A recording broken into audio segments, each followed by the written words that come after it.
Nah, sekarang kita ingin lihat dari dekat apa itu hakikat iman. Hadirin dan hadirat, hakikat maknanya perkara yang sebenarnya. Dari kata al-haq, benar. Itu sebabnya dalam buku yang Ustaz pernah sebut dan pernah tulis, hakikat dua kalimah syahadat. Maknanya tinjauan yang lebih mendalam secara hakiki.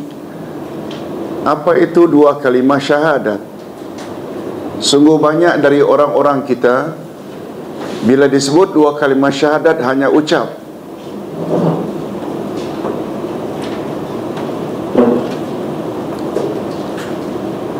Tetapi tidak tahu apa rukun dua kalimah syahadat, apa rukun la ilaha illallah, apa syarat la ilaha illallah, apa rukun Muhammad Rasulullah, apa makna asyhadu.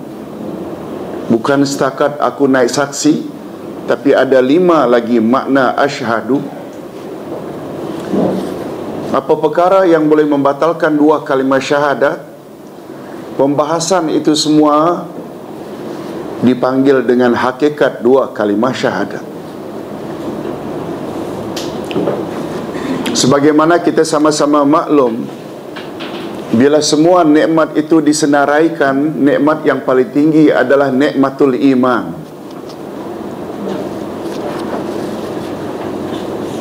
Dengan iman, seseorang layak masuk syurga. Tapi iman yang bagaimana? Ini yang kita maksudkan dengan hakikat iman. Kita teruskan dengan membaca bab ke-7, hakikat iman. Apakah hakikat iman yang sebenarnya? Apakah sudah memenuhi makna iman hanya ucapan lisan, lalu dibenarkan oleh hati? Ataukah juga mesti diikuti dengan amalan atau pelaksanaannya dengan anggota? Dalam hal ini, dari kalangan ulama akidah Ahlus Sunnah wal Jamaah terdapat 2 pendapat. Yang utama, pendapat pertama, iman adalah suatu nama yang mencakupi 3 unsur. Yang mencakupi berapa unsur? 3. Pertama, ikrar atau ucapan dengan lisan. Yang kedua, tasdik, iaitu membenarkan dengan hati. Yang ketiga, amal atau melaksanakan dengan anggota. Pendapat inilah yang dijadikan pegangan kebanyakan Ahlus Sunnah wal Jamaah. Oleh sebab itu, ulama telah menetapkan rukun 2 kalimah syahadat ada 3. Baru kita dikatakan telah beriman. Apa dia 3 itu? Ucap 2 kalimah syahadat dengan lidah. Yang kedua, tasdik. Apa makna tasdik? Benarkan dengan hati tanpa ragu Allah saja yang layak dan berhak disembah, dan Muhammad itu Rasulullah. Dan masih tergantung lagi, ada satu lagi yang ketiga, yaitu amalkan tuntutan 2 kalimah syahadat dalam kehidupan sehari-hari. Nah, adapun pendapat yang kedua,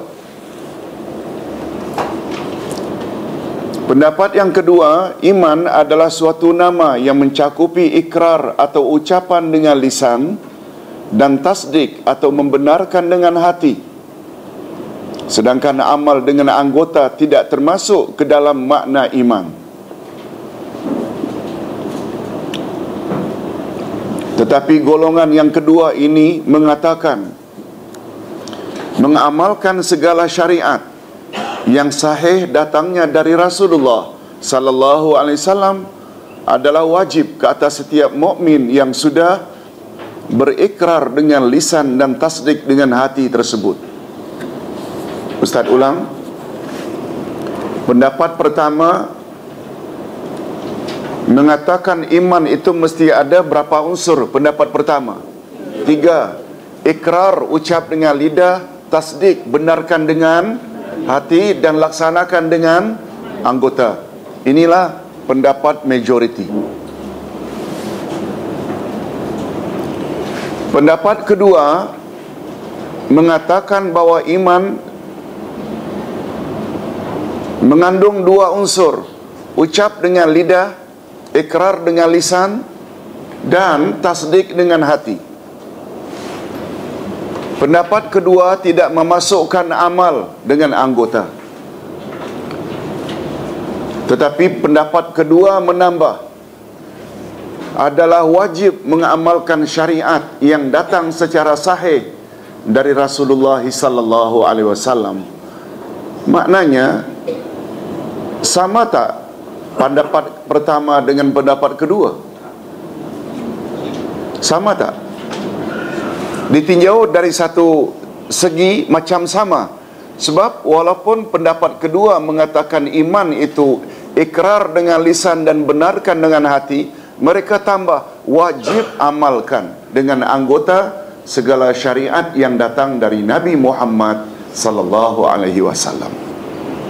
Cuma bezanya mereka tidak memasukkan amal dalam definisi iman. Okey, kita jelaskan 2 pendapat ini. Jika kedua-dua pendapat di atas kita sesuaikan dengan kehendak Al-Quran dan Sunnah Nabi sallallahu alaihi wasallam, maka pendapat pertama adalah lebih tepat dan lebih kuat. Pendapat pertama tadi menyebut iman itu mesti terdiri dari berapa unsur? 3. Itu pendapat yang lebih kuat. Pendapat kedua adalah pendapat Imam Abu Hanifah. Sedangkan para imam Ahlus Sunnah wal Jamaah seperti Imam Malik, Imam Asy-Syafi'i, Imam Ahmad ibnu Hanbal dan lain-lain semuanya berpegang pada pendapat yang pertama, yaitu iman mesti terdiri dari berapa unsur tadi? 3 unsur. Namun demikian, perbezaan pendapat tersebut hanya dari sudut pandangan yang disebut dengan khilaf nazari. Tolong ikuti. Khilaf nazari maknanya perbedaan pandangan sahaja. Ia tidak melibatkan kepada kesan amalan. Sebab walaupun puak kedua tidak memasukkan amal sebagai sebahagian dari iman, namun mereka tetap berpendapat wajib mengamalkan syariat yang sahih datangnya dari Rasulullah sallallahu alaihi wasallam.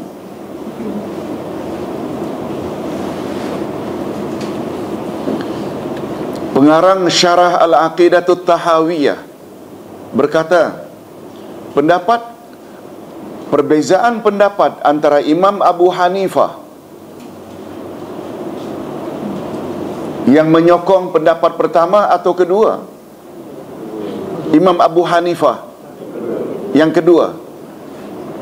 Perbezaan pendapat antara Imam Abu Hanifah yang berpegang pada pendapat kedua dan imam-imam yang lain dari kalangan Ahlus Sunnah wal Jamaah yang berpendapat dengan pendapat pertama, perbezaan pandangan atau khilaf suri atau perbezaan istilah sahaja.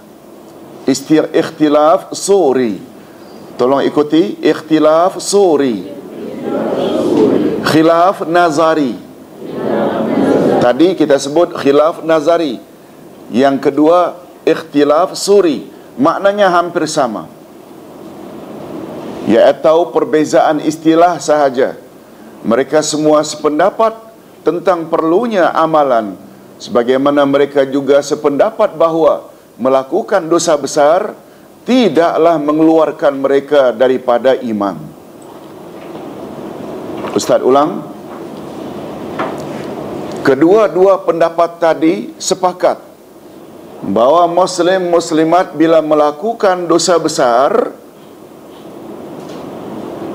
tidaklah mengeluarkan mereka daripada iman.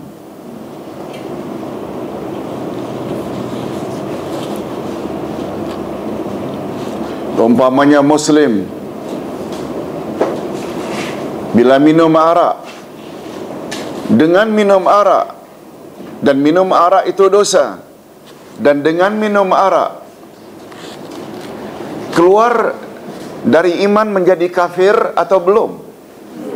Belum, itu maksudnya.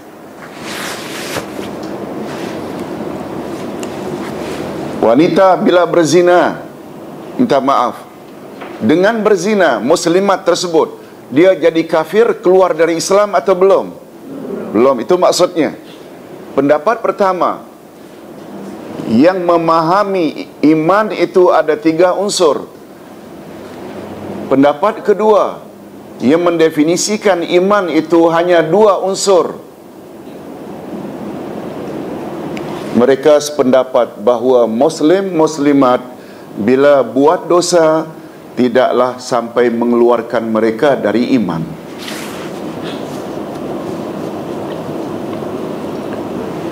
Ustaz ditanya malam tadi oleh seseorang jemaah, "Ustaz, saya tanya bagi pihak, rakan saya punya menantu Mak Saleh, orang putih, dah 4 anaknya, tapi dia tidak praktis Islam, Ustaz.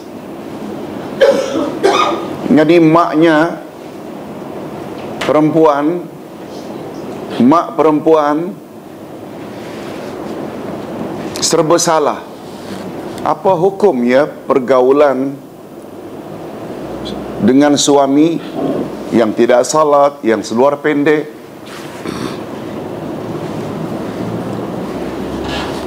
Ustaz tanya, suami tersebut ada pergi gereja tak? Pergi gereja tidaklah, Ustaz. Dia pernah tak isytiharkan keluar dari Islam? Tidak, Ustaz. Okey, pergaulannya suami isteri, tapi dia tidak salat, Ustaz. Jadi seolah-olah yang tanya itu ingin Ustaz beri fatwa pisah mereka. Ustaz kata tidak boleh. Makcik, berapa banyak orang Melayu yang tidak salat? Berapa banyak orang Melayu yang minum arak, berjudi, berzina? Dapat faham tak? Maksud ini ni, 2 pendapat tadi sependapat. Orang apabila dah mengucap 2 kalimah syahadat dan dia tidak terkeluar dari iman, hanya sekedar buat dosa. Tapi kita walau bagaimanapun setuju tak kegundahan, kegelisahan, kesedihan mak mertua tadi? Betul tak? Karena menantu tidak mengamalkan Islam. Macam mana nanti mendidik anak-anaknya? Yang itu kita setuju. Tapi sampai dipisahkan karena tidak salat, tak kena. Ini gunanya kita belajar. Hadirin dan hadirat rahimakumullah. Itu sebabnya nasihat Ustaz, bapa-bapa dan ibu-ibu yang punya anak gadis atau anak bujang, carilah jodoh. Jangan terburu-buru mengawinkan anak. Nabi Muhammad sallallahu alaihi wasallam pernah bersabda, tungkahum ra'ah li arba'. Wanita dikawini atas 4 sebab. Kejelitaannya, apa lagi? Kekayaannya, keturunannya, dan agamanya. Nabi tambah, fazfar bizatid din taribat yadak. Utamakan faktor agamanya, pasti kamu beruntung. Itu untuk lelaki. Untuk perempuan pula, apabila para wali, wali di sini maknanya wali nikah, ayah ke, uncle ke, atuk ke, abang ke, para wali, jika kepadamu datang lelaki yang ingin mengawini anakmu ke, adikmu ke, cucumu, baik agamanya, baik akhlaknya, terimalah pinangan itu. Sebab bila kamu tolak, akan terjadi fitnah yang berkepanjangan. Betul tak Nabi juga nasihatkan kepada para wali yang ingin mengawinkan anak perempuannya dengan lelaki, lagi-lagi yang Nabi tekankan faktor apa tadi? Agama dan akhlak. Jangan tengok handsome-nya, jangan tengok kekayaannya, kedudukannya. Sebab di dalam kitab Dr. Abdullah Nasih Alwani, iaitu Tarbiyatul Aulad fi Islam, mendidik anak-anak dalam Islam, ketika beliau mengulas bagaimana cara mendidik anak-anak dalam Islam, pertama-tama beliau letak pertama sekali ketika memilih jodoh. Sebab bila salah pilih jodoh, anak-anak nanti akan bersalah. Mak yang salihah, suami yang tidak saleh bermasalah. Atau sebaliknya, suami yang saleh, mak tidak salihah, akan susah nanti nak mendidik anak-anak. Hadirin dan hadirat rahimakumullah. Kita teruskan. Mereka semua sependapat tentang perlunya amalan, sebagaimana mereka juga sependapat bahawa melakukan dosa besar. Ustaz ulang, kedua-dua pendapat tadi berpendapat perlu tak kepada amalan? Perlu tak? Perlu. Cuma pendapat pertama memasukkan amal salah satu unsur iman. Yang kedua tidak masuk unsur iman tapi wajib beramal. Ini yang kita sebut dengan ikhtilaf suri. Hanya dalam teori saja perbezaannya. Mereka juga sependapat bahawa melakukan dosa besar tidaklah mengeluarkan mereka daripada iman. Jika Allah berkehendak, Dia akan menyiksanya, dan sebaliknya jika Dia berkehendak, Dia akan memaafkannya. Hadirin dan hadirat, dulu kita pernah sebut dosa-dosa besar terbagi dua. Ada dosa yang Allah tidak akan ampun. Dosa apa? Syirik. Dan yang kedua, dosa-dosa besar yang Allah akan memaafkannya, iaitu dosa-dosa besar selain syirik, seperti minum arak, berjudi, berzina. Ustaz teringat hari Rabu yang lalu seorang wanita datang habis kelas. Ustaz, saya dulu banyak buat syirik, tapi sekarang saya dah insaf. Macam mana Ustaz dengan dosa syirik saya yang katanya Allah tidak akan ampun? Mohon pencerahan Ustaz. Ustaz kata, Puan, yang dimaksudkan ayat 48 An-Nisa, tolong ikuti. A'udzubillahi minasyaitonir rajim.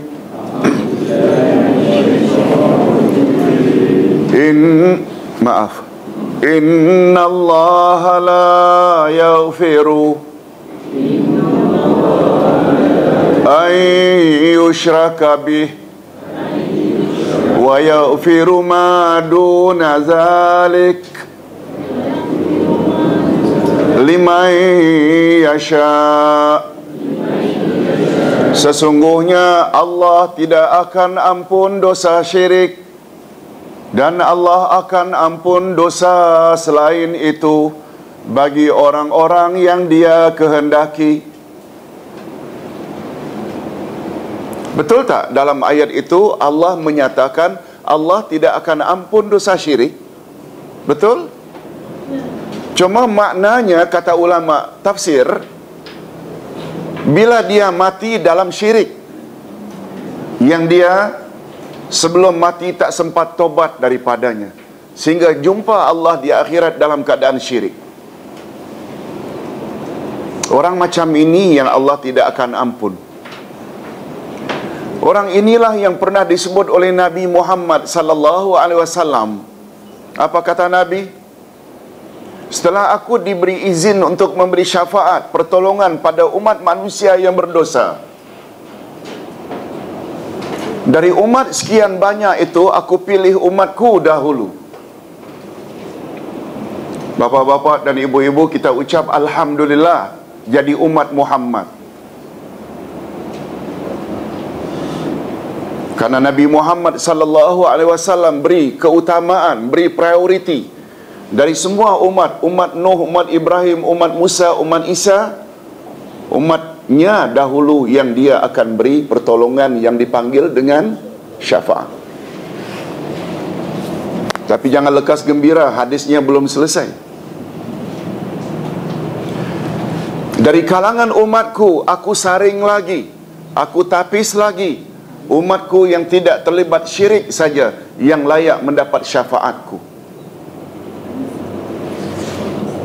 Sebab hadirin dan hadirat, nanti pada buku 2 kita akan belajar syarat syafaat di akhirat.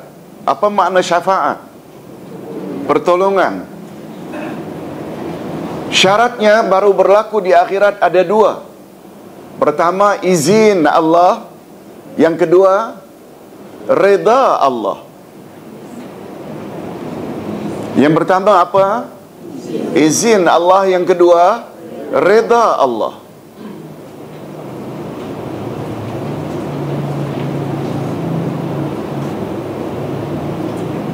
Nabi Muhammad sallallahu alaihi wasallam termasuk tak orang yang confirm mendapat izin dari Allah di akhirat nanti? Yes, itu dalam akidah kita. Beliaulah orang yang akan mendapat izin untuk memberi syafaat uzma. Uzma maknanya agung. Syafaat uzma, syafaat yang paling agung, yang rasul-rasul lain tak dapat memberi syafaat. Nabi Muhammad diberi oleh Allah kelebihan itu.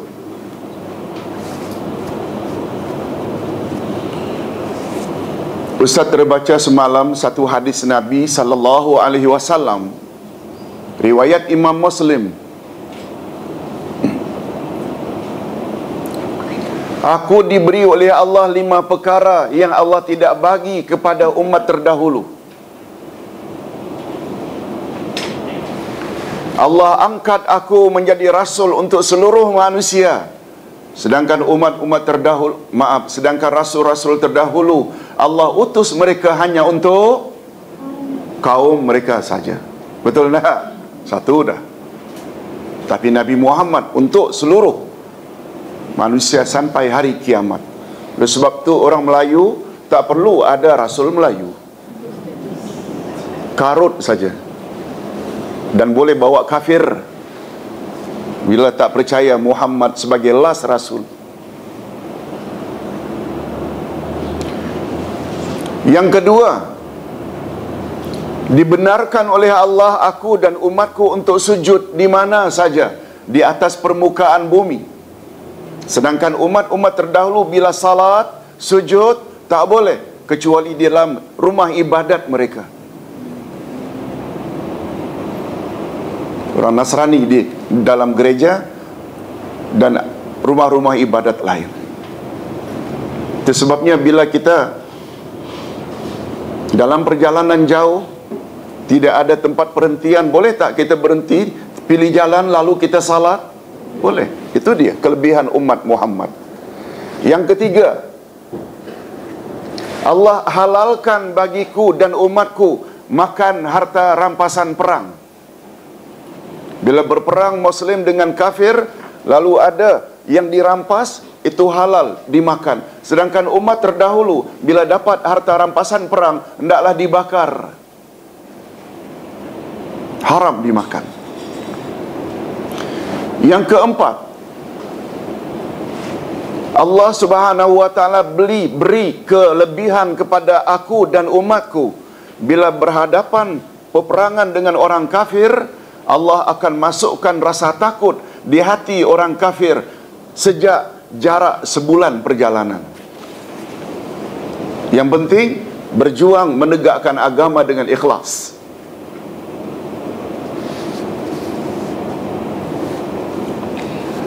Dan yang terakhir, yang kelima, Allah Subhanahu wa taala beri aku syafaat, beri aku izin untuk memberi syafaat kepada umat manusia yang Allah tidak bagi pada nabi-nabi yang lain.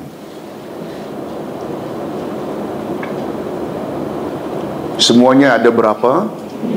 Termasuk dalam hadis panjang disebut, umat-umat yang berdosa mula-mula datang kepada Adam. Ya Adam, engkau adalah datuk kami, daripada engkau kami ini berasal. Kami banyak buat dosa, tolong wahai datuk kami Adam, beri kami syafaat.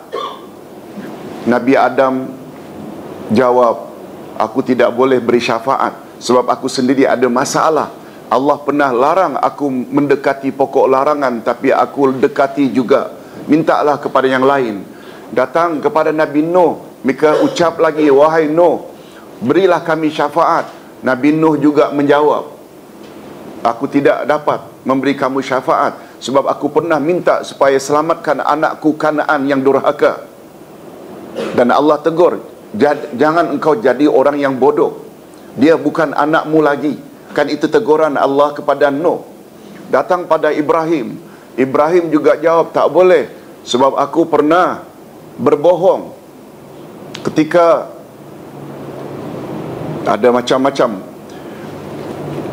ketika dituduh memecahkan berhala, aku kata tidak, yang memecahkan itu berhala yang paling besar.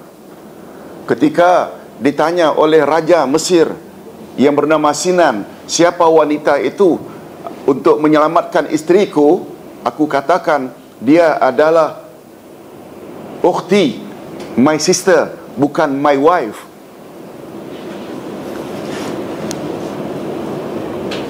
Ustaz teringat 4 hari yang lalu ada seorang bertanya, Ustaz, nampaknya sedih. Suami saya pernah ditanya oleh seseorang di telefon,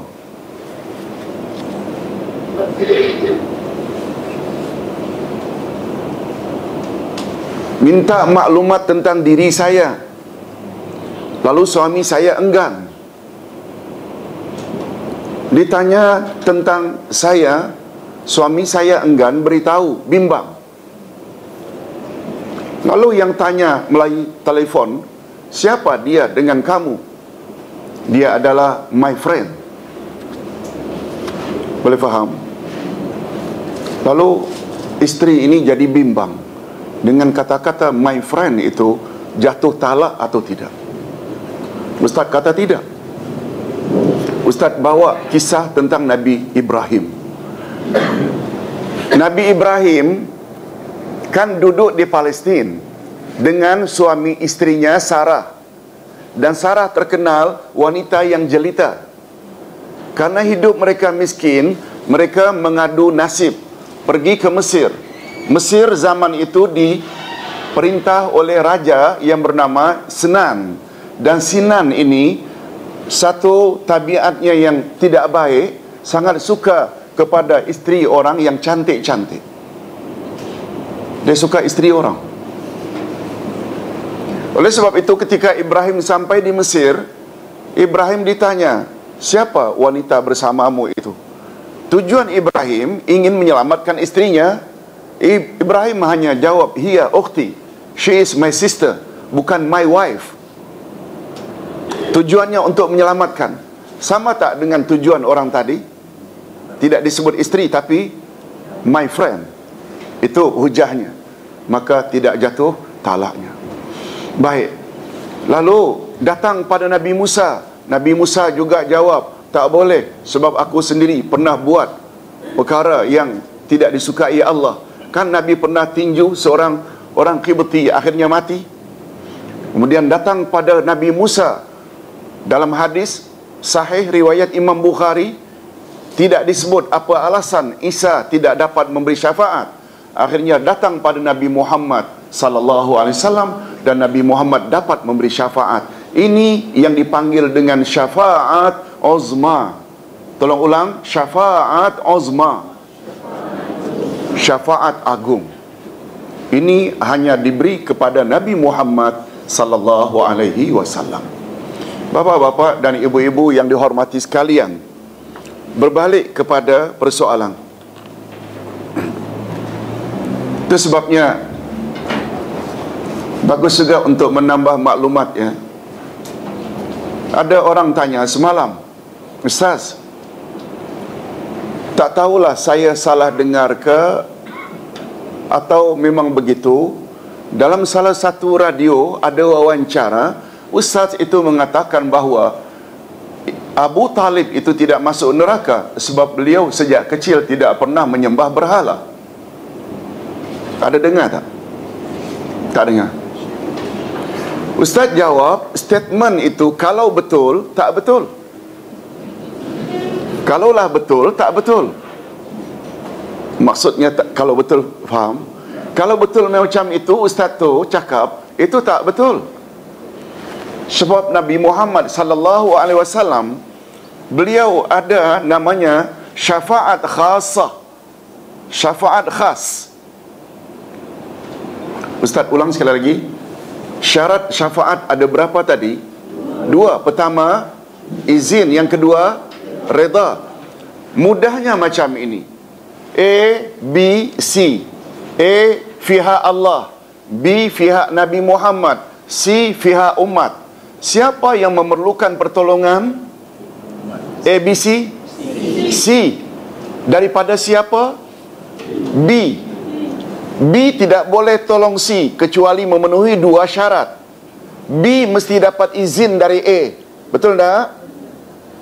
Setelah A izinkan B memberi syafaat C, B tidak boleh tolong C kecuali C mendapat reda dari A. Boleh faham? ABC ni ingat air batu campur.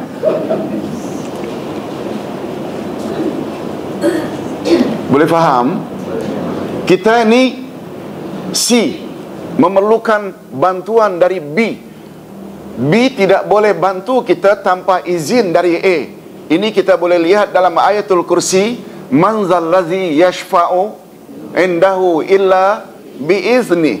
Tak seorang pun boleh beri syafaat di akhirat nanti tanpa izin Allah.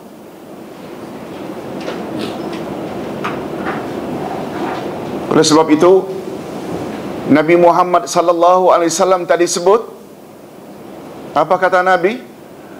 Dari sekian, setelah aku diberi izin untuk memberi syafaat umat manusia yang berdosa, sejak dari umat Nuh sampai akhir zaman, aku pilih umatku dahulu. Alhamdulillah. Daripada kalangan umatku, aku saring lagi, aku tapis lagi umatku yang tidak terlibat syirik sahaja yang akan mendapat syafaatku. Mengapa orang syirik Allah tidak boleh beri syafaat? Maaf. Mengapa orang syirik Nabi tak boleh beri syafaat? Dapat jawabannya? Apa sebab? Sebab orang yang syirik Allah tak reda. Betul tak? Allah ada tak buat statement yang dia tidak akan ampun orang yang syirik? Cuma ada namanya syafaat ammah, ada syafaat khasah. Nah, syafaat khasah ini, walaupun orang itu tidak diredai Allah, tapi Nabi Muhammad secara khas diberi oleh Allah kuasa, izin untuk memberi syafaat pamannya Abu Talib. Ini yang Ustaz sebut tadi.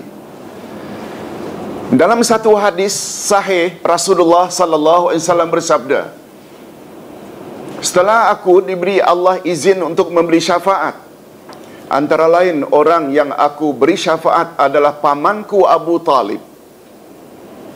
Siapa? Abu Talib. Memberi syafaat atau pertolongan dalam hal apa? Mengangkat Abu Talib dari kerak neraka ke neraka yang paling ringan. Bukan keluar neraka. Dari neraka yang paling bawah kepada neraka yang paling ringan. Dan Nabi tanya, tahukah kamu sekalian bagaimana gambaran panasnya neraka yang paling ringan? Iaitu apabila penghuni neraka yang paling ringan memasukkan kakinya di dalam kasut yang dibuat dari api neraka yang paling ringan, menggelegak otaknya. Ini semua memberi isyarat Abu Talib masuk neraka atau masuk syurga. Itu yang Ustaz katakan, kalaulah betul macam yang dikatakan, itu bercanggah dengan hadis Nabi sallallahu alaihi wasallam. Jadi berbalik kepada pertanyaan wanita tadi. Jadi macam mana saya Ustaz? Ustaz kata, maksud dosa syirik tidak diampunkan bila mati dalam syirik. Itu sebabnya sempena ini Ustaz suka memberi nasihat bapa-bapa dan ibu-ibu yang ada andai kata punya kanser stage 4. Jangan sampai hilang pertimbangan. Datang ke bomo-bomo yang menurun, gunakan tangkal, tilik, tenung, semah, lalu diramallah ada orang buat kamu begini begitu. Bimbang bila dalam rawatan sampai ajal, bimbang dia mati dalam syirik. Betul tak? Jangan sampai hilang pertimbangan. Lalu Ustaz kata, jadi macam mana saya Ustaz?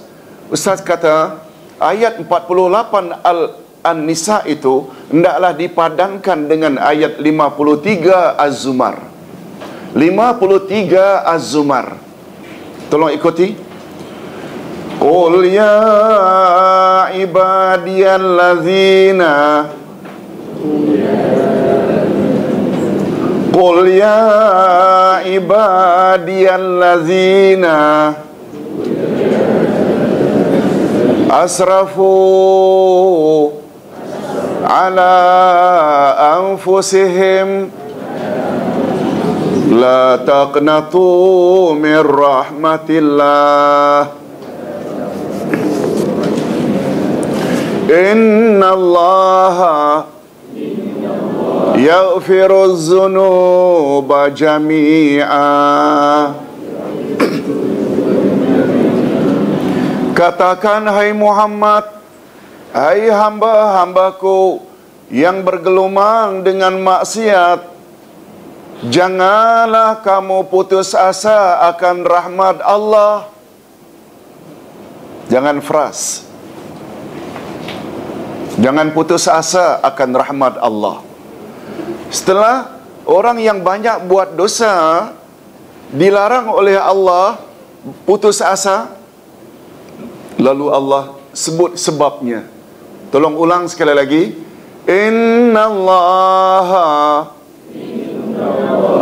yaghfiruz dzunuba jami'a. Karena sesungguhnya Allah bersedia mengampunkan semua dosa. Kata ulama tafsir dan ulama akidah, semua dosa di sini termasuk syirik. Asalkan kita minta ampun selagi hidup. Boleh faham maksud saya? Minta ampun atau tobat dengan tobat apa namanya? Nasuha. Di sini kehebatan umat Nabi Muhammad sallallahu alaihi wasallam berbeza dengan umat Nabi Musa. Tahu bapa-bapa dan ibu-ibu, di zaman Nabi Musa siapa buat syirik, Allah tidak ampun dosanya itu walaupun tobat, kecuali dengan bunuh diri. Tobat daripada syirik yang Allah terima dengan bunuh diri, baru dosa syirik itu Allah ampunkan. Zaman Nabi itu syariat. Syariat tobat dari syirik zaman Nabi Musa bunuh diri. Tapi umat Nabi Muhammad sallallahu alaihi wasallam cukup tobat nasuha dengan memenuhi 3 syarat. Masih ingat syarat pertama? Tinggalkan syirik serta merta. Yang kedua apa dia?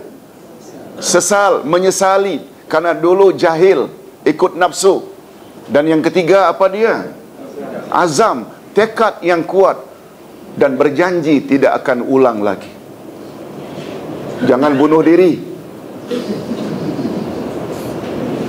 Itu bukan syariat kita, itu syariat Nabi Musa. Bapa-bapa dan ibu-ibu yang dihormati sekalian, Ustaz tengok baru dia lega, puan tersebut. Cuma Ustaz nasihatkan, jangan delay. Sebab ada ketikanya pintu tobat ditutup. Ada tak? Bila? Menjelang kiamat. Dan kiamat pula terbagi 2. Kiamat kecil iaitu kematian, iaitu naza'.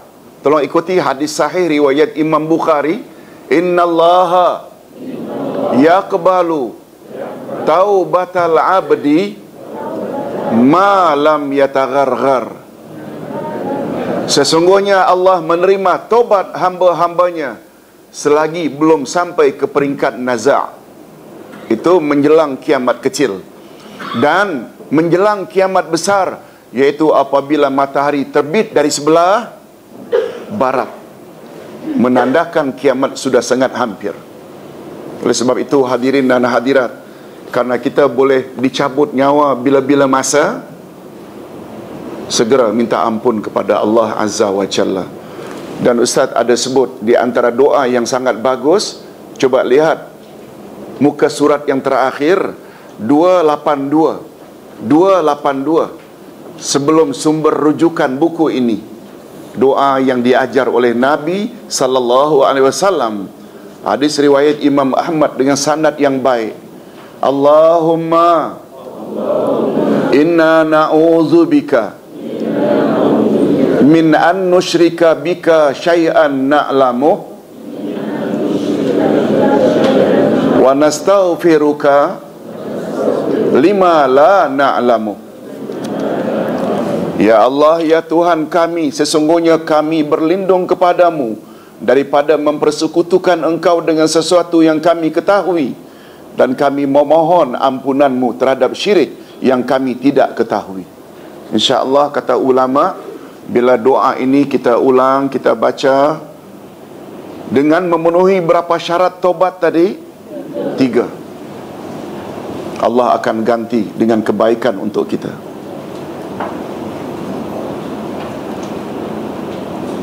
Allah berfirman pada ayat 8 dari surat At-Tahrim. Surat At-Tahrim ayat 8. Tolong ikuti. Ya ayyuhallazina amanu tubu ilallahi taubatan nasuha asa rabbukum an yukaffira ankum sayiatikum wa yudkhilakum jannatin tajri min tahtihal anhar. Hei orang-orang yang beriman, bertobatlah kamu kepada Allah dengan tobat nasuha. Dengan berbuat demikian, Allah akan hapus dosa-dosamu dan Allah akan masukkan kamu ke dalam syurga yang mengalir di bawahnya sungai-sungai. Ini dia kelebihan tobat nasuha. Banyak macam mana pun dosa, Allah akan ampun. Termasuk tak dosa syirik? Masuk tak? Masuk. Hadirin dan hadirat rahimakumullah. Kita teruskan dengan pembahasan berikut.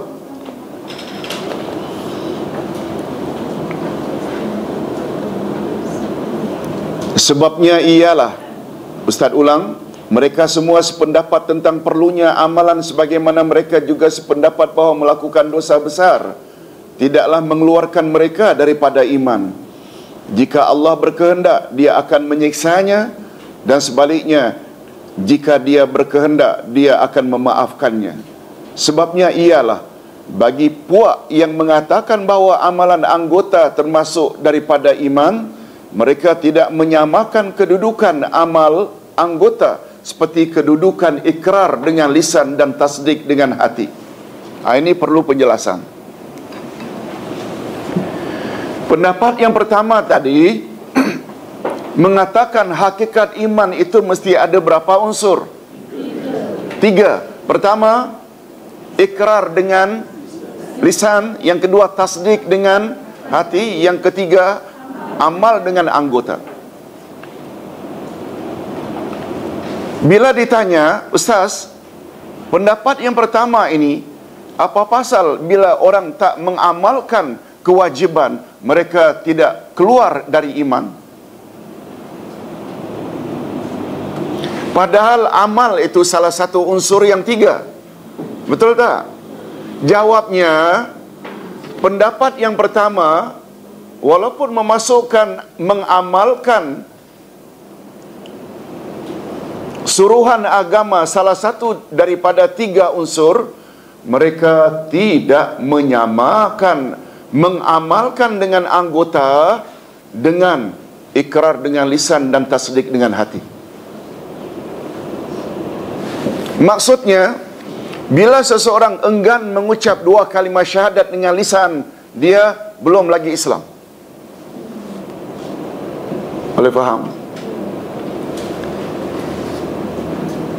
Itu sebabnya bagi pendapat yang pertama,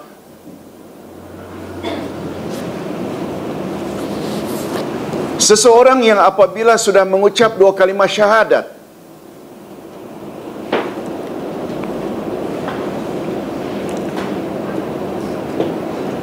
dia belum lagi salat, belum lagi tutup aurat, barangkali balik masih lagi minum arak, keluar tak dia daripada Islam dengan minum arak? Tidak. Kan beza dengan mengucap. Non-Muslim, dia salat, dia puasa, dia naik haji, non-Muslim, tapi mulutnya tak pernah mengucap 2 kalimah syahadat, dia tetap non-Muslim. Nampak tak kedudukan ucapan lidah? Itu maksudnya, Pak. Walaupun mereka pendapat pertama meletakkan 3 unsur ini di dalam hakikat iman, tapi mereka tidak menyamakan amalan anggota dengan ucapan lidah dan tasdik hati. Boleh faham? Yes. Hadirin dan hadirat rahimakumullah. Karena ketiadaan iman, coba tengok, karena ketiadaan iman berkaitan rapat dengan ketiadaan ikrar dan tasdik. Bila tidak ada takrir, ikrar, bila tidak ada tasdik, maknanya iman tak ada. Tetapi iman tidak lenyap dengan ketiadaan amal, karena dia hanyalah sebahagian dan kemestian iman. Min lawazimil iman. Tolong ikuti. Sekali lagi, min lawazimil iman. Ia iaitu mengamalkan dengan anggota min lawazimil iman, maknanya suatu tuntutan iman. Tuntutan iman menyuruh kita berbuat apa yang disuruh, tapi dia bukan menjadi syarat. Oleh itu, sewajarnya kita jangan terlalu mendalami dan terikat dengan perbezaan pandangan yang tidak begitu prinsip tersebut. Boleh faham maksudnya perbezaan yang mana satu ini? Antara 2 pendapat tadi. Walaupun pendapat yang kedua tidak memasukkan amal dalam definisi iman, tapi mereka kan juga mewajibkan. Betul tak? Sedangkan pendapat yang pertama, walaupun memasukkan amal, mereka tidak samakan kedudukan amal itu dengan ikrar dan tasdik. Boleh faham? Itulah sebabnya orang kata belajar akidah ni mesti berguru. Kalau baca sendiri di rumah barangkali pening juga. Tidakkah? Alhamdulillah, cerdik belaka ni audience kita. Tapi betul tak dengan penjelasan itu kita boleh lebih faham? Hadirin dan hadirat, oleh itu sewajarnya kita jangan terlalu mendalami dan terikat dengan perbezaan pandangan yang tidak begitu prinsip tersebut. Malahan yang paling penting untuk kita ketahui ialah beberapa kriteria atau ukuran yang disepakati oleh 2 pandangan di atas tentang siapakah yang layak dimasukkan ke dalam makna iman dan siapa pula yang tidak layak. Ini yang mustahak. Dalam hal ini ada beberapa poin, iaitu 6 poin penting untuk kita habiskan pada malam ini insya-Allah. Yang pertama, semua Ahlus Sunnah wal Jamaah sepakat bahawa tidak termasuk dalam nama iman orang yang berikrar dengan lisannya secara zahir, tetapi ia mendustakannya dengan hatinya.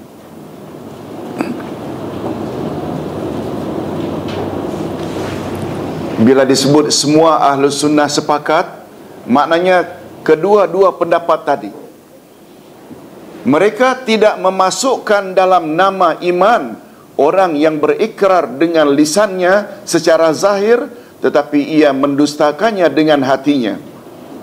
Ustaz teruskan, merekalah golongan munafikin yang Allah ceritakan di dalam Al-Quran bahawa untuk mereka siksaan yang lebih berat dari orang-orang yang durhaka lainnya, dan tempat mereka kelak di bahagian neraka yang paling bawah.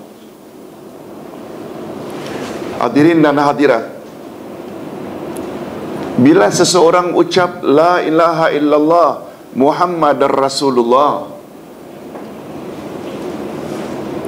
tapi bila kita tanya, awak percaya Allah tak? Oh tidak, Tuhan itu ada anak.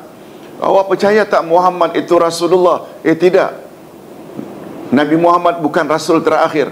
Padahal dia dah ucap dah 2 kalimah syahadat dengan ucapan itu, tetapi dia tidak membenarkan. Dia bukan dikatakan mukminin, bukan dikatakan mukmin, tapi lebih tepat dikatakan munafikin. Orang yang lain cakap, lain buat, atau lain di hati.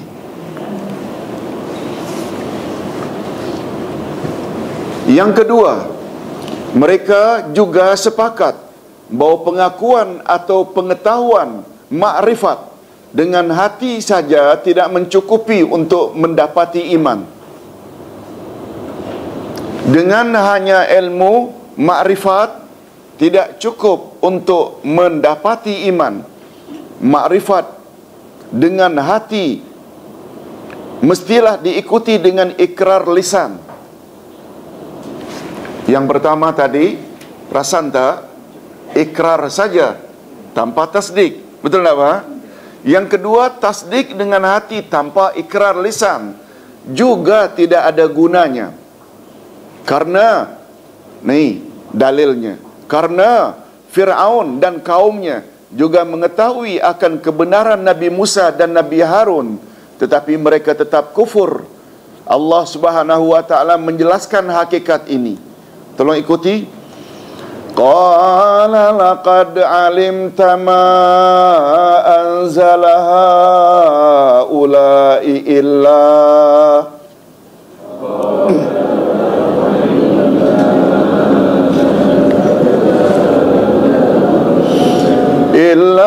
rabbus samawati wal ardi basair.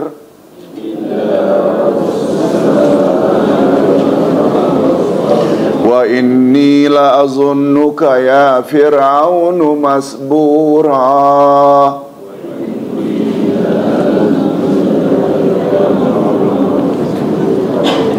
Musa menjawab, sesungguhnya kamu telah mengetahui bahawa tiada yang menurunkan mukjizat-mukjizat itu kecuali Tuhan yang memelihara langit dan bumi sebagai bukti-bukti yang nyata.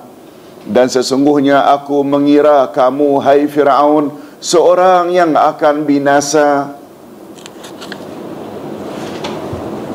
Jadi kata Nabi Musa, laqad alimta. Laqad ini, coba tengok balik permulaan ayat.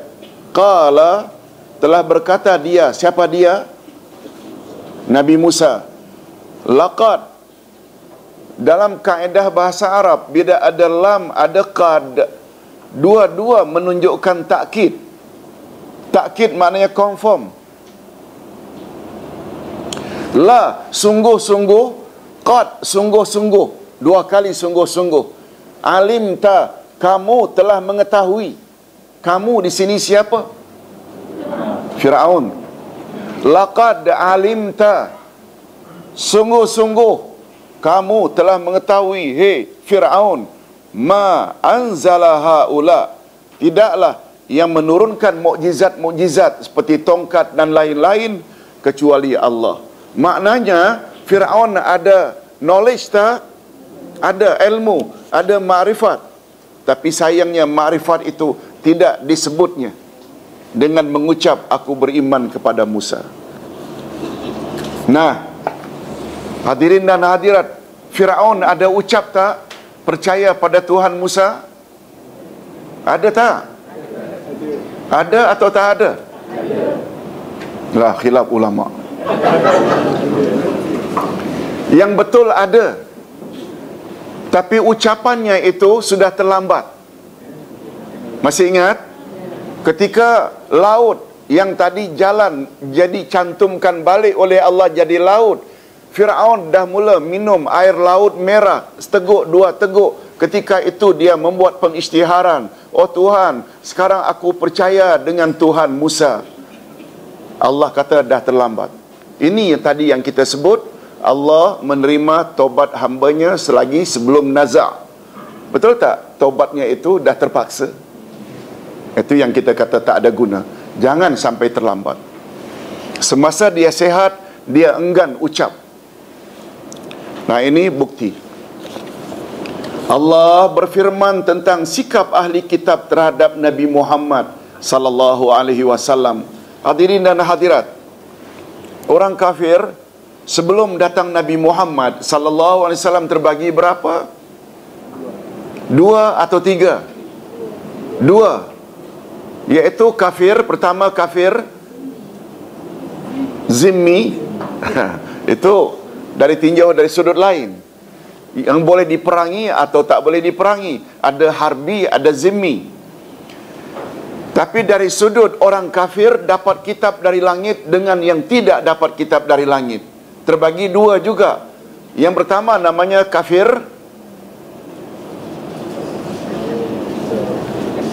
coba ikuti ayat 1 dari surat Al-Bayyinah. Lam yakunil ladzina kafaru min ahlil kitabi wal musyrikin. Maknanya ada berapa orang kafir? 2, ahli kitab dan musyrikin. Ahli kitab yang dapat kitab dari langit, termasuk tak Yahudi dan Nasrani? Termasuk tak orang Islam? Jangan tertipu. Kita bercakap tentang orang kafir. Jangan kita pula dapat Quran jadi kafir. Bukan. Orang kafir yang pernah dapat kitab dari langit. Betul tak? Taurat oleh Nabi Musa yang agamanya itu Yahudi, dan Isa Kristian dapat Injil. Mereka tak terima Muhammad, namanya kafir ahli kitab. Yang menyembah berhala ini dan hari ini termasuk tak Buddha, Hindu, Majusi? Semuanya itu musyrikin, penyembah berhala. Kalau ada kitab pun itu kitab rekaan mereka, bukan dari langit. Pertanyaan berikut, dari 2 puak kafir ini, ahli kitab dan musyrikin, kafir yang mana satu yang tertunggu-tunggu kemunculan Rasul terakhir? Musyrikin atau ahli kitab? Mengapa ahli kitab? Karena mereka dapat maklumat dari rasul-rasul mereka, dan ciri-ciri Rasul terakhir tertera tak di dalam kitab-kitab mereka, Taurat dan Injil. Okey. Begitu muncul Nabi Muhammad, mereka terima atau reject Muhammad? Maknanya mereka reject. Mereka tahu tak Muhammad itu Rasul sebenar? Nah, ini dia. Mereka ada makrifat, tapi mereka enggan ucap Muhammad Rasulullah. Boleh faham? Ini semua dalil-dalil untuk menguatkan bahawa tasdik tanpa ikrar tak dikatakan iman. Tolong ikuti ayatnya. Allazina atainahumul kitaba ya'rifunah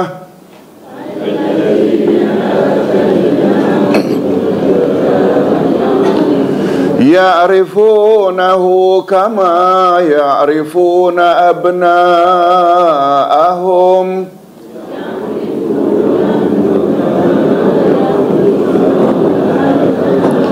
alladzina khasiru anfusahum fahum la yu'minun.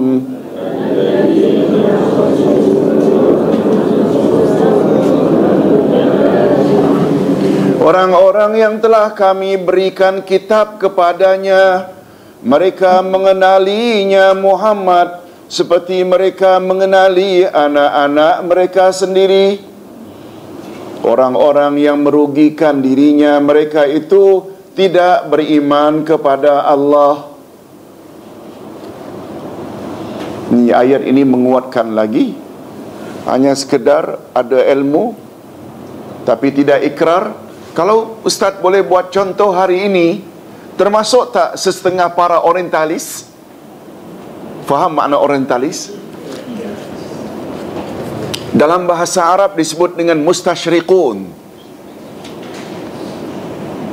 Bukan syirik, bukan. Syirik itu shin, ra, kaf, panjang. Mustasyriqun itu kaf, titik dua. Dari kata syarqi. Tolong ulangi. Syarqi. Gharbi. Gharbi, barat. West. Syarqi, timur. Negara Timur Tengah dan Asia ini dipanggil orang timur. Betul tak? Sebab muncul matahari dari sebelah timur.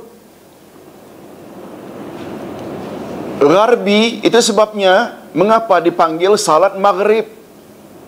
Karena salat itu bermula dengan terbenamnya matahari. Boleh faham tak?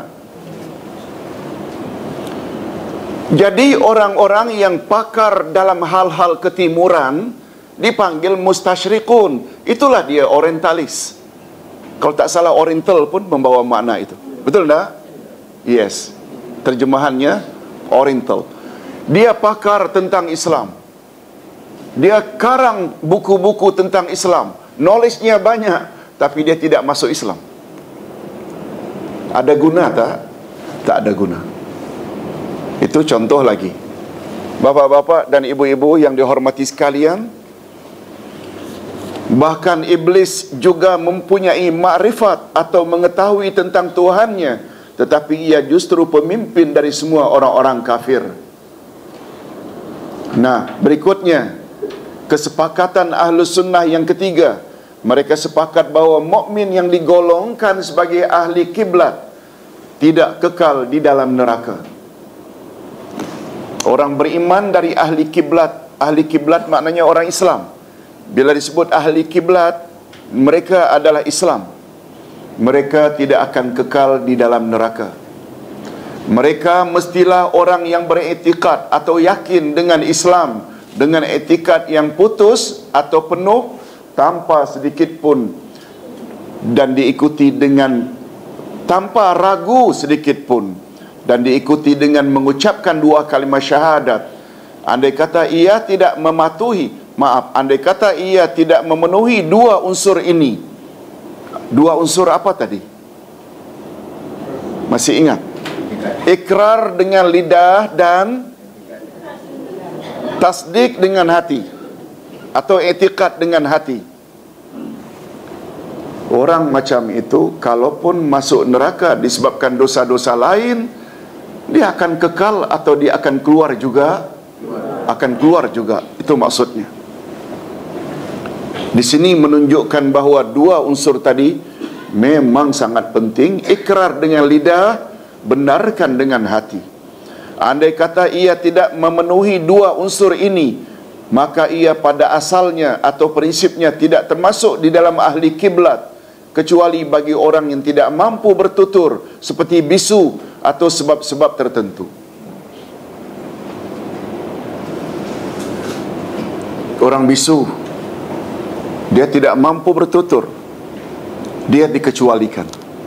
Tapi bagi kita yang mampu bertutur, kita kena ucap.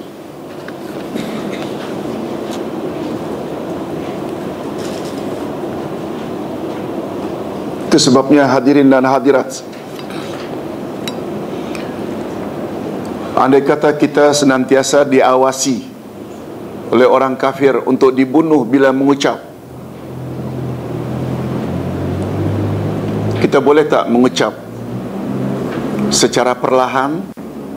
Boleh tak? Boleh. Allah Maha Pendengar. Kemudian benarkan dalam hati. Oleh sebab itu, terdapat tak orang-orang yang kita anggap pada zahirnya kafir, sebenarnya dia di akhirat sudah Islam di sisi Allah Azza wa Jalla? Ada tak kemungkinan? Ada. Ada kemungkinan.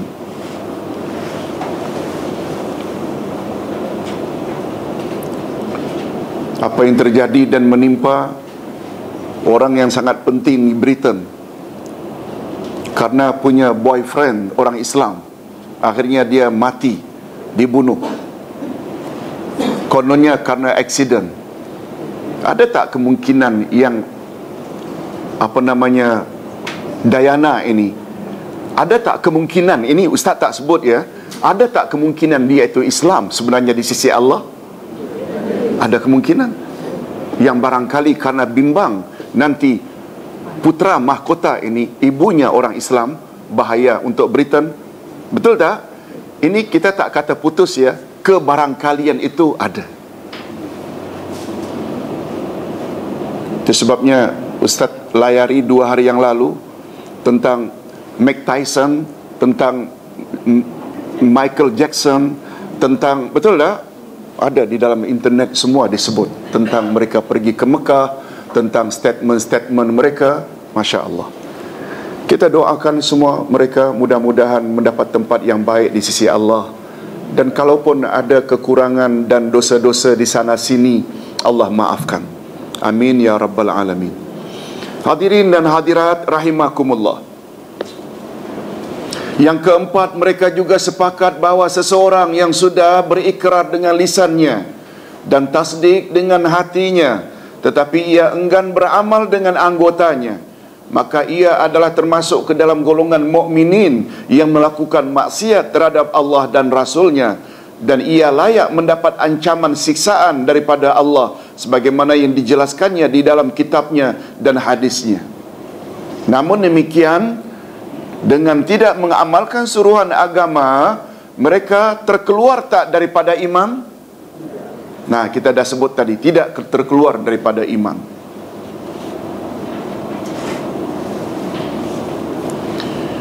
Yang kelima, mereka sepakat bahawa pelaku dosa-dosa besar tidak dikatakan kafir selagi mereka tidak menghalalkannya, walaupun mereka mati sebelum bertobat dari dosa-dosa tersebut.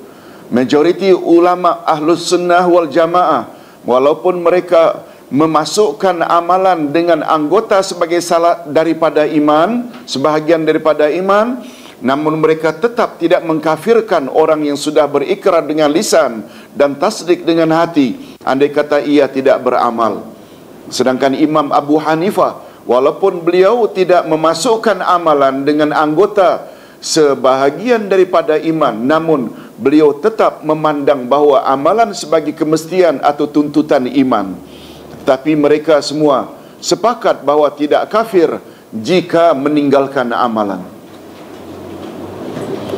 Yang keenam, Ahlus Sunnah wal Jamaah tidak berbeza pendapat bahawa hikmah iman, iaitu ikrar dengan lisan dan tasdik dengan hati serta amalan dengan anggota, hanyalah jika dipandang dari sisi Allah dan kelayakan memasukkan syurga serta tidak kekal dalam neraka. Ustaz ulang, ini mustahak. Yang keenam, Ahlus Sunnah wal Jamaah tidak berbeza pendapat bahawa hakikat iman ialah ikrar dengan lisan dan tasdik dengan hati serta amalan dengan anggota. Hanyalah ketiga-tiga itu mesti ada, hanyalah jika ia dipandang dari sisi Allah dan kelayakan memasuki syurga serta tidak kekal dalam neraka. Boleh faham? Jadi masuk syurga itu tidak kekal dalam neraka. Amal termasuk tak salah satu syarat? Yes, maknanya kena lengkap 3. Coba bandingkan. Tetapi jika iman dipandang dari sisi hukum hakam di dunia, maka iman sudah mencukupi dengan ikrar dengan lisan dan mengucap 2 kalimah syahadat. Siapa yang sudah ikrar dengan 2 kalimah syahadat, maka ia sudah dihukumkan sebagai orang yang beriman di dunia, dan ia dituntut supaya melaksanakan kehendak 2 kalimah syahadat tersebut. Dan dia tidak dihukumkan kafir, melainkan jika ia melakukan perkara-perkara yang boleh membatalkan 2 kalimah syahadat itu, sama ada dalam bentuk ucapan atau perbuatan. Boleh faham?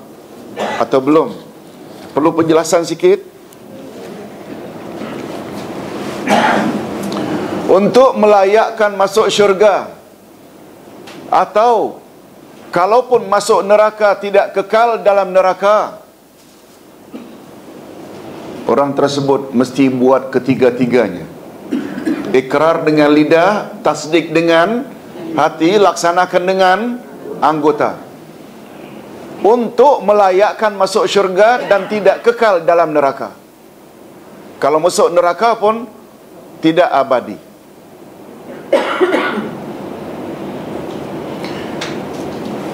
Tetapi seseorang sudah dihukumkan Islam menurut hukum di dunia, cukup dengan mengucap 2 kalimah syahadat.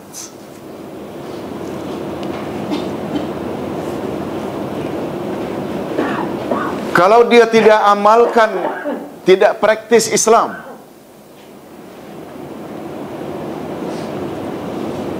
kafir tak dia? Tidak. Syarat kedua, tasdik dalam hati. Betul tak? Tak seorang pun mampu mengetahui apa yang ada dalam hati. Ada tak kemungkinan seseorang mengucap 2 kalimah syahadat berpura-pura? Ada tak? Tapi tetap kita hukumkan dia sebagai Islam. Tentang dia tipu kita, itu urusan dia dengan Allah. Untuk melayakkan, kita katakan, untuk melayakkan awak masuk syurga, tak kekal dalam neraka, awak mesti buat 2 lagi. Benarkan tanpa ragu dalam hati dan laksanakan tuntutan agama dalam hidup. Ini satu riwayat menarik. Hakikat di atas berdasarkan hadis sahih riwayat Imam Muslim dari Usamah bin Zaid radhiyallahu an, bahawa beliau pernah membunuh orang kafir yang sudah mengucap la ilaha illallah. Beliau tidak merasa tenteram dengan perbuatannya itu. Lalu beliau menceritakannya kepada Rasul sallallahu alaihi wasallam, "Ya Rasulullah, saya telah bunuh orang kafir yang telah mengucap la ilaha illallah." Ceritanya begini. Dalam pertarungan perang antara Islam dengan kafir, Usamah, ketika orang kafir lawannya terjatuh pedangnya, Usamah akan memancung, kafir ucap la ilaha illallah. Namun Usamah terus juga pancung sampai mati. Latar belakang kisahnya macam itu. Nah, sekarang ceritanya, setelah dia bunuh kafir yang telah mengucap la ilaha illallah, jiwanya tidak tenteram. Hadirin dan hadirat, Islam kata, bila jiwa tidak tenteram, maknanya dosa.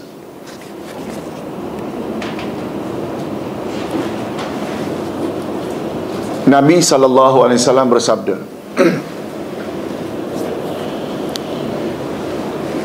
apabila kamu berhadapan dengan satu-satu perkara, fastafti qalbak. Tolong ulangi. Fastafti qalbak.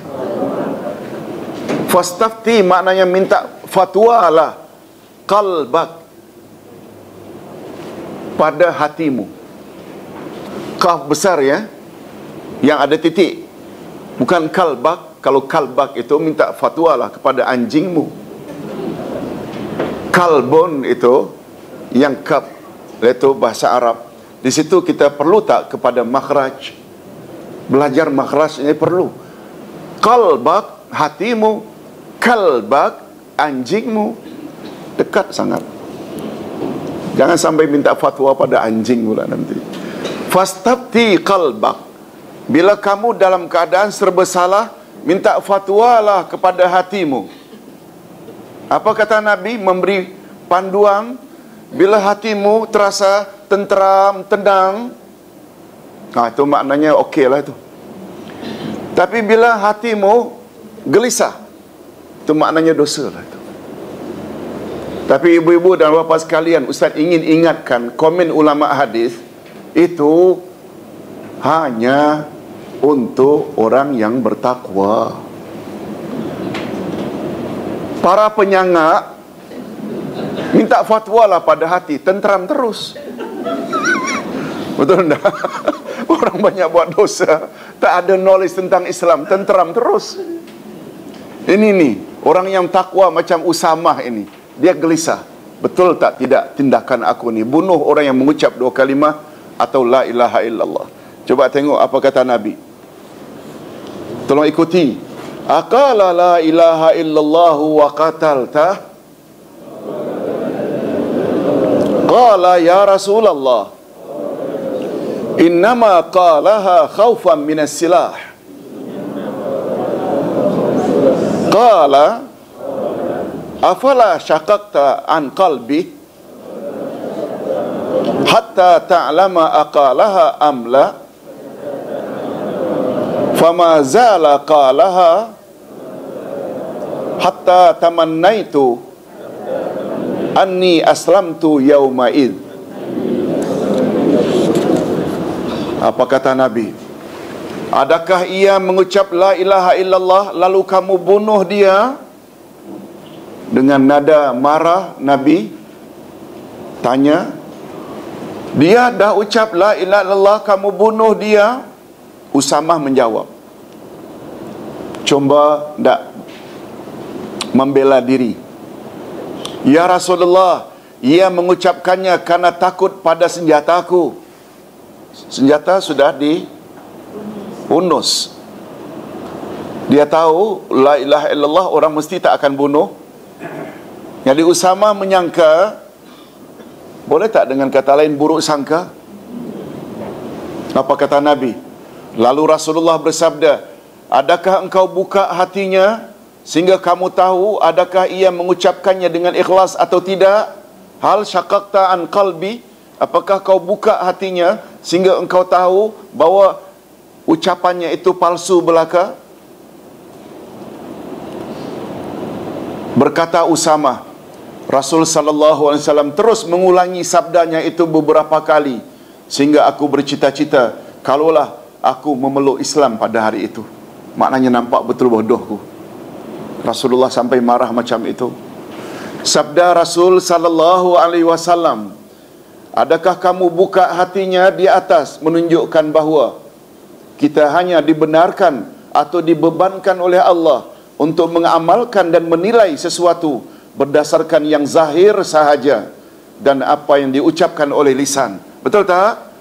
Apa yang ada di dalam hatinya itu bukan urusan kita. Adapun tentang hati, ia bukan urusan kita dan malahan kita tidak mampu untuk mengetahui hakikat yang sebenarnya. Hadirin dan hadirat rahimakumullah.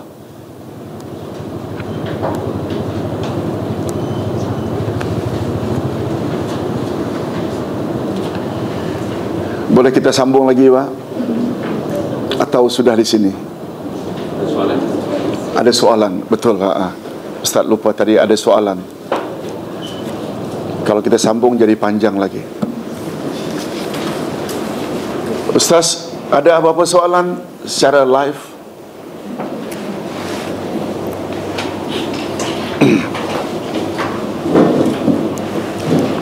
Hadirin dan hadirat, kalau tidak ada soalan, Ustaz akan baca satu soalan yang dikirim melalui SMS.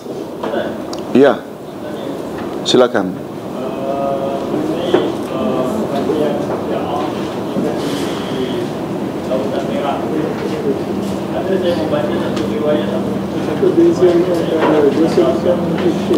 Apa tadi? Mengenai kematian Fir'aun di Lautan Merah. Okey. Kematian Fir'aun di Laut Merah. Saya ada membaca satu hadis atau riwayat bahawa ketika Fir'aun ini mengucapkan la ilaha illallah, mengakui Tuhan Musa, Ibrahim untuk menuntut apakah benar riwayat ini. Sebab Ibrahim takut bahawa Fir'aun sudah masuk. Ustaz ulang pertanyaannya. Berdasarkan apa yang saya lihat dalam internet, bahawa Fir'aun setelah meneguk beberapa teguk air Laut Merah, dia cuba tidak mengakui atau beriman kepada Tuhan Musa. Riwayat tersebut mengatakan malaikat tutup mulutnya. Ustaz tak berani komen sebab first time Ustaz dengar ini.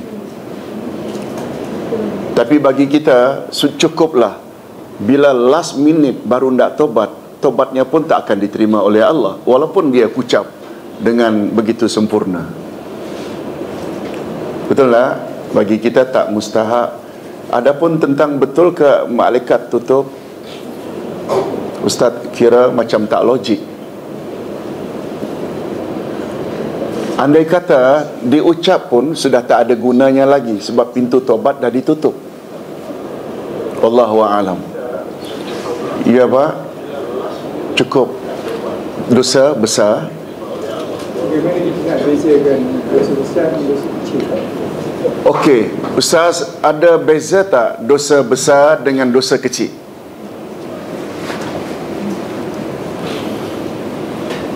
Hadirin dan hadirat,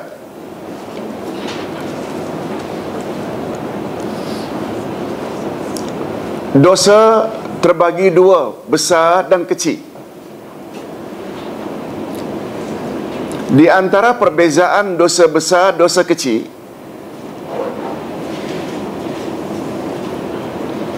dosa besar Allah tidak akan ampun kecuali dengan tobat.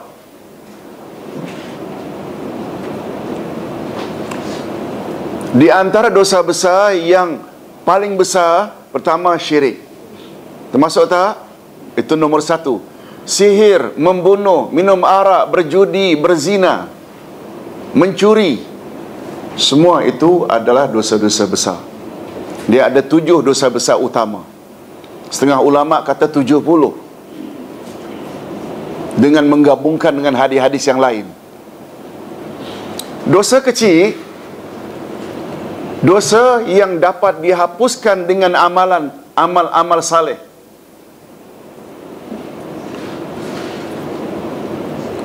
Rasulullah sallallahu alaihi wasallam bersabda,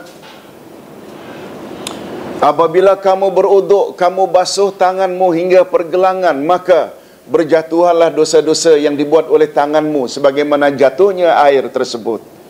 Bila kamu berkumur-kumur, lalu kamu keluarkan istinsyaq, lalu keluarlah segala dosa-dosa kecil yang dibuat oleh mulutmu. Apabila kamu basuh muka, berjatuhanlah dosa-dosa yang dibuat oleh mukamu, mandang ke, mencium ke, dan lain-lain.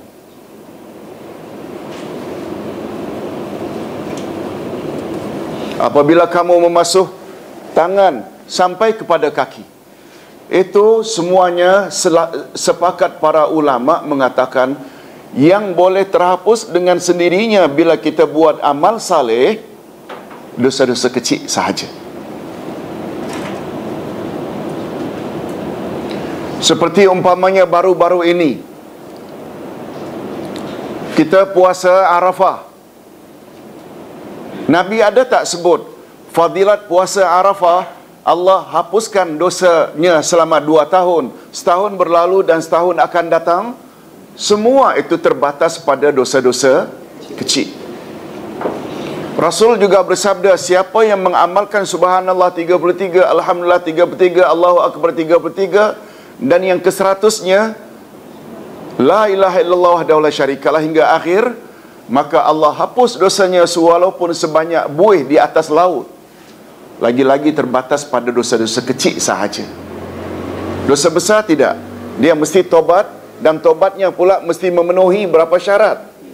3 syarat. Bila dosa pada Allah, tapi bila dosa pada sama manusia, mesti tambah 1 lagi jadi 4. Apa dia 4?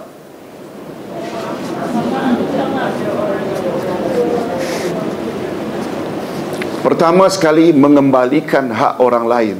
Bila kita curi duitnya, kita mesti kembalikan.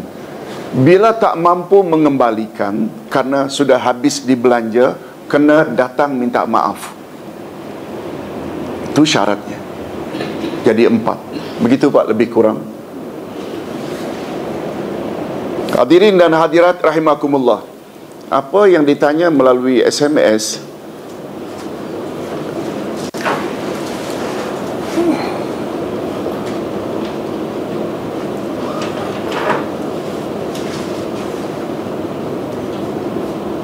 Ustaz, mengikut Mufti Meng Ismail, tahu penceramah terkenal yang selalu diundang oleh Al-Khadim, mengikut Mufti Meng, kalau tak salah beliau dari Zimbabwe. Zimbabwe. Mufti Meng Ismail, muzik itu haram dalam Islam. Boleh Ustaz beri sedikit penerangan tentang ini malam nanti? Hadirin dan hadirat, kita tidak nafikan ada pendapat yang mengatakan haram, dan cukup kuat dalil-dalilnya. Itu adalah pandangan Abdullah bin Abbas, Abdullah ibnu Mas'ud. Setuju tak kalau Ustaz katakan dua Abdullah itu orang yang sangat istimewa dalam memahami Al-Quran? Yes. Ibnu Abbas pernah digelar oleh Nabi sebagai turjamanul Quran, dan Ibnu Mas'ud pula pernah disebut oleh Nabi sebagai orang yang Rasul reda dengan pandangannya. Ustaz, kalau boleh simpulkan begini, Ustaz sempat tadi meneliti beberapa kitab sebab perbezaan pendapat nyanyian, muzik ini haram atau tidak. Pertama, ayat Quran surat Luqman ayat 6.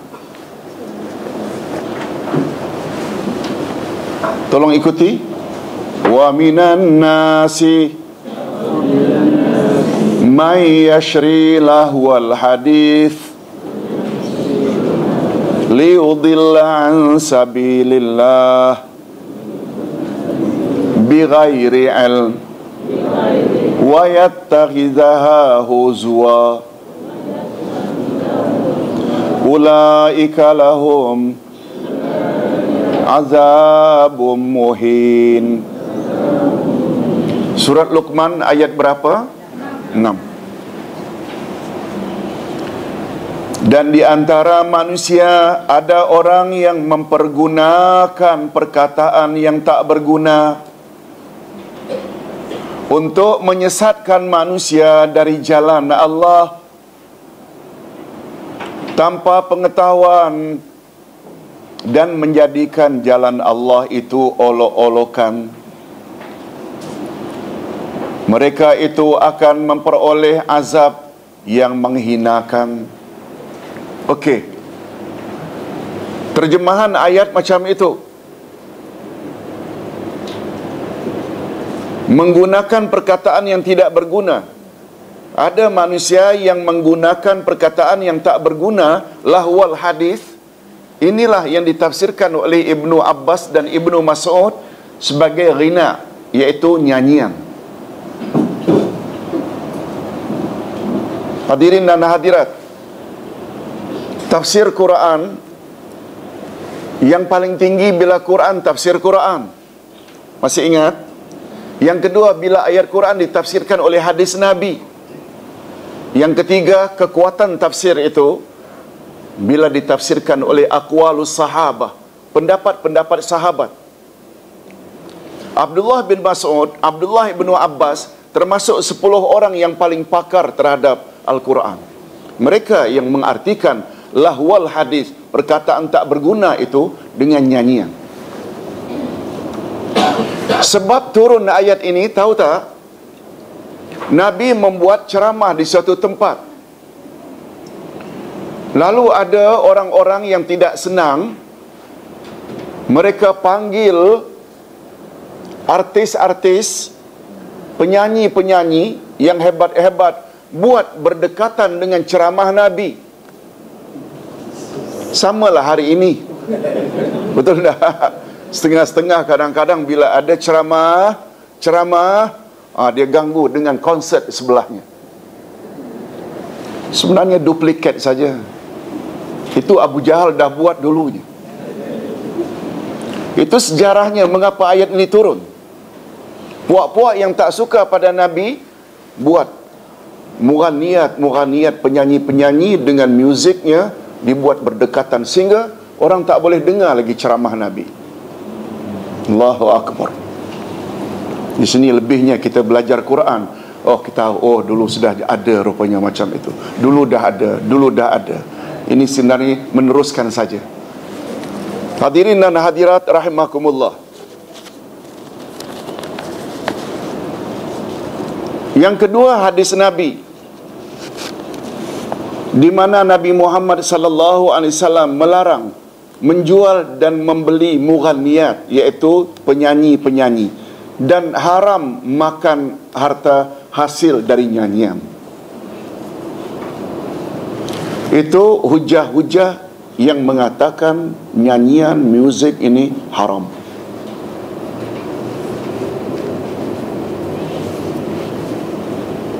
Adapun pendapat yang lain,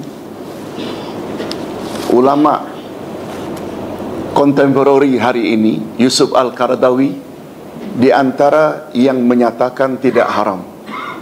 Dia tergantung kepada sampai di mana nyanyian itu, muzik itu memberi kesan pada kita. Bila membawa kepada haram, dia jadi haram. Bila sampai melekakan kita daripada salat, daripada membaca Quran, dia bawa haram. Bila membuat kita jadi melalaikan lambat salat karena muzik ini, itu dihukumkan membawa kepada paling kurang makruh. Boleh faham maksudnya? Sebab ayat, kata para ulama, bukan kontemporari saja, zaman dahulu lagi Ustaz dapati tadi, di antara pendapat yang mengatakan hukumnya makruh, seperti ulama-ulama Syafi'iyah, Malikiyah, Hambali. Sedangkan Hanafi itu keras, dia kepada haram. Tetapi yang menghukumkan makruh hanya Syafi'i, Maliki dan Hambali. Sebahagian muhakkikin mengatakan bahawa pada asalnya nyanyian itu adalah boleh, kecuali dia membawa kesan kepada apa. Ada pula yang sampai mempertikaikan hadis yang mengatakan tadi Rasul melarang menjual dan membeli penyanyi-penyanyi, dan yang kedua memakan hasil daripada nyanyian. Mereka pertikaikan kesahihan hadis tersebut. Hadis tersebut dikatakan tidak sahih sebab di dalam sanadnya ada Ali bin Yazid. Lalu Imam Bukhari komen terhadap Yazid, dia adalah mungkar hadis. Mungkar hadis. Ada pula yang berpendapat seperti Abu Zar'ah, hadis itu tidak kuat.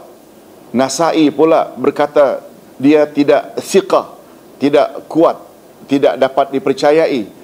Zar'ah pula mengatakan laisa biqawi, hadis itu tidak kuat. Sedangkan Daruqutni pula memberi komen dia adalah matruk yang perlu ditinggalkan. Jadi ringkasnya, hadirin dan hadirat, dalam hal ini boleh tak kita katakan para ulama berbeza pendapat? Apalagi ketika mereka melihat sebahagian manusia menggunakan perkataan yang tidak berguna untuk menyesatkan manusia. Ada perkataan untuk menyesatkan manusia. Ini memberi makna bila nyanyian itu menjurus kepada menyesatkan, barulah hukumnya haram. Apabila tidak membawa kepada kesesatan, hukumnya tidak haram.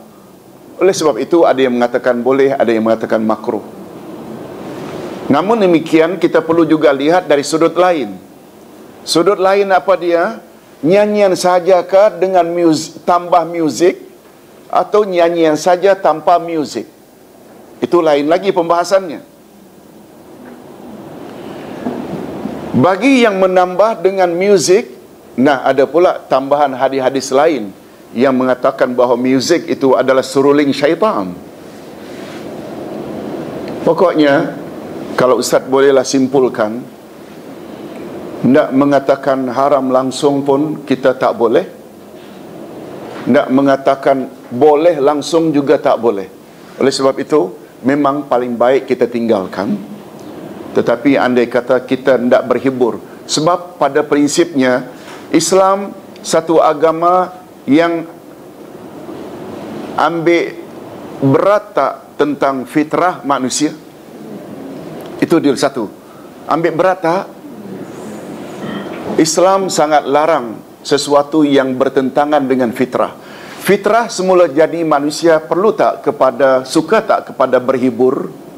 Lalu kata mereka, kita dibolehkan untuk menikmati suara burung-burung yang bagus kicauannya. Tak dilarang, apalagi suara manusia. Ada yang sampai berdalil begitu. Jadi ringkasnya, bagi pandangan Ustaz, dia akan jadi haram bila membawa kepada haram, terutama bila lirik-liriknya boleh menimbulkan nafsu syahwat dan akhirnya mendorong untuk buat dosa. Itu haram. Apabila sekedar melekakan, dia hukumnya paling kurang makruh.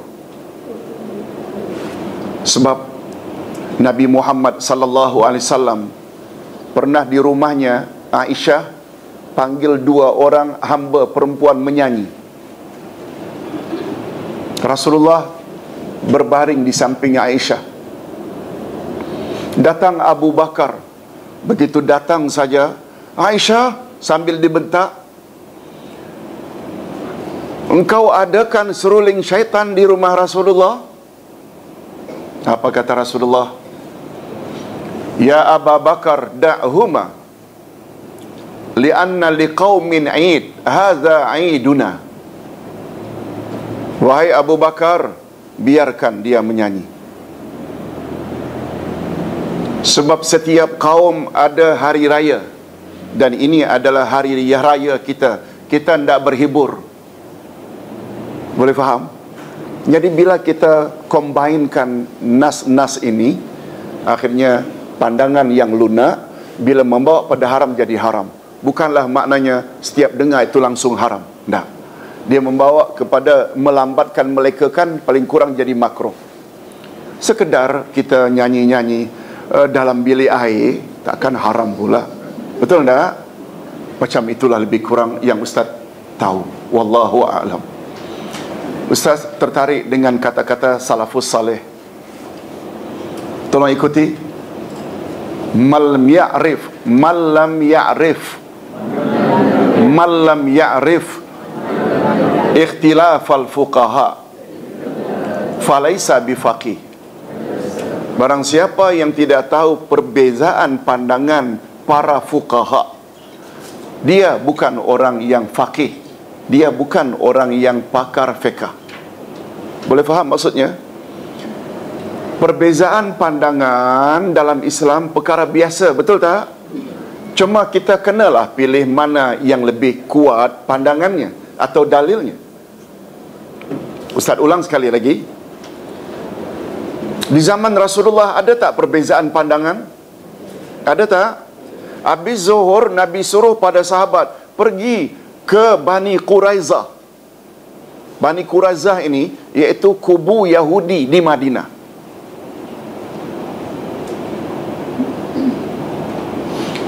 Pergilah kamu ke Bani Quraizah. Jangan salat asar kecuali dah sampai di sana. Pergilah kamu ke Bani Quraizah. Jangan salat asar kecuali dah sampai di sana. Faham arahan Nabi? Pertama pergi ke Bani Quraizah habis zuhur, dan jangan salat kecuali dah sampai. Dalam perjalanan masuk waktu asar, belum sampai ke Bani Quraizah, mereka berbeza pendapat. Sebahagian salat asar dalam perjalanan, sebahagian lagi enggan. Mengapa enggan? Sebab arahan Nabi jangan salat asar kecuali dah sampai. Walaupun sampai maghrib, sampai isya, baru salat asar di sana. Mereka tidak salat. Sebahagian salat, sebahagian tidak. Akhirnya sebahagian salat dah sampai. Ringkasnya balik jumpa Nabi. Ya Rasulullah, kami berbeza pendapat tadi dalam perjalanan. sebahagian kami memahami sabda Tuhan, jangan salat asar kecuali bila dah sampai di Bani Quraizah, memahami dalam konteks, bukan teks, konteks, iaitu minta supaya kami jalan cepat. Hendaknya sampai Bani Quraizah masuk asar, tapi ternyata tak kesampaian ya Rasulullah. Dan Tuhan juga pernah sebut sebaik-baik amalan ialah salat pada awal waktu. Boleh faham? Lalu kami salat. Adapun kami ya Rasulullah, Tuhan kata jangan salat kecuali dah sampai, kami pun ikutlah. Ini namanya memahami secara teks, tekstual. Yang pertama tadi kontekstual. Apa kata Nabi? Dua-dua betul. Dapat faham maksud saya? Dalam Islam ini, kita kena hormati tak pandangan orang? Mufti Meng punya pandangan, okey, beliau ikut pandangan yang satu. Dan lain pula ada alasan juga. Kita perlu tak hormati tentang kita, kita pilihlah mana yang kita rasa yakin. Ustaz kira itu yang dapat saya sampaikan. Kita jumpa lagi nanti insya-Allah pada 16 hari bulan November. Subhanakallahumma wa bihamdika asyhadu an la ilaha illa anta astaghfiruka wa atubu ilaik. Assalamualaikum warahmatullahi wabarakatuh.